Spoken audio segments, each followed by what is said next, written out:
मित्रांनो, मी महेंद्र राजाम सरकाटे, राहणार खोली, तालुका नांदुरा, जिल्हा बुलढाणा। मी मधमाशांवर एक विचार केला आहे की मधमाशा का मरतात, मधमाशा का मरतात। तर या मधमाशावर मी एक अभ्यास केलेला आहे की मधमाशा जगायला पाहिजे, मधमाशा कुठल्याही परिस्थितीत मधमाशा जगायला पाहिजे। कारण की मधमाशा जर जगल्या तर मधमाशा ज्या फळाचं परागीकरण करतात आणि त्या परागीकरणाच्या नंतर जे फळ येते त्या फळावर जे मानव प्राणी हे जे जगतात ते जगतील। ते जगायचं असेल, त्यांना जगवायचं असेल तर मधमाशा जगायला पाहिजे, सर्वात महत्त्वाचं। मग मधमाशा जगवायला पाहिजे त्याचं एक उदाहरणच आहे। या शेतकऱ्याच्या शेतामध्ये याने निंबांचा मळा आहे। मळ्यामध्ये बघा तुम्ही, मधमाशा यावर्षी आल्या नाही या मळ्यामध्ये।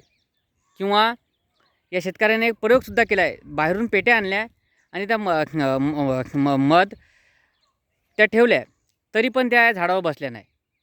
याने आणि यांचं फुलाचं आहे ना, या फुलांचं त्याने परागीकरण केलं नाही। परागीकरण केलं नाही तर बघा अशा प्रकारचे फुलं आहेत, या फुलांचे परागीकरण केलं नाही, त्याच्यामुळे या फुलांचं फळ बनलं नाही, निंबू बनलं नाही या फुलांचं। त्यामुळे या शेतकऱ्यांना खूप मोठ्या प्रमाणात तोटा सहन करावा लागला। अल्बर्ट आइन्स्टाईनने सांगितलेलं आहे की जर मधमाशा जर मेल्या तर पृथ्वीवरील मधमाशा जर संपल्या तर पृथ्वीवरील 4च वर्षामध्ये मानवजातसुद्धा संपून जाईल। याचा विचार करू शकता तुम्ही की ही गोष्ट खरोखर आहे।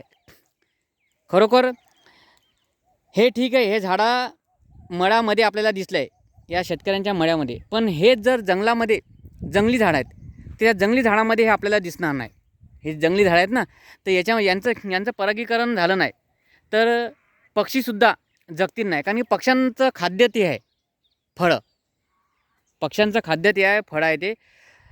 तर त्यामुळे ह्या मधमाशा कुठल्याही परिस्थितीमध्ये जगायला पाहिजे।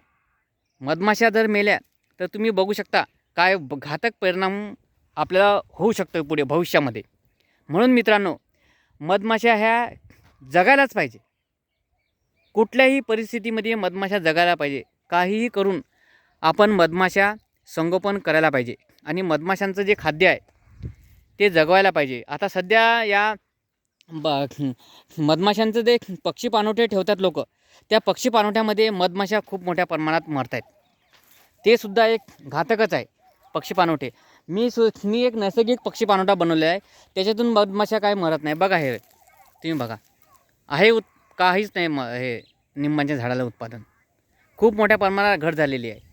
मधमाशा ह्या जगायलाच पाहिजे। मधमाशा नाही जगल्या ना तर काही खरं नाही, मानवाचं काय पूर्ण निसर्गाचं संतुलन बिघडून जाईल, पूर्ण निसर्गाचं संतुलन बिघडून जाईल मित्रांनो। तर शक्यतो तुम्ही मधमाशा जगवायला पाहिजे ह्या।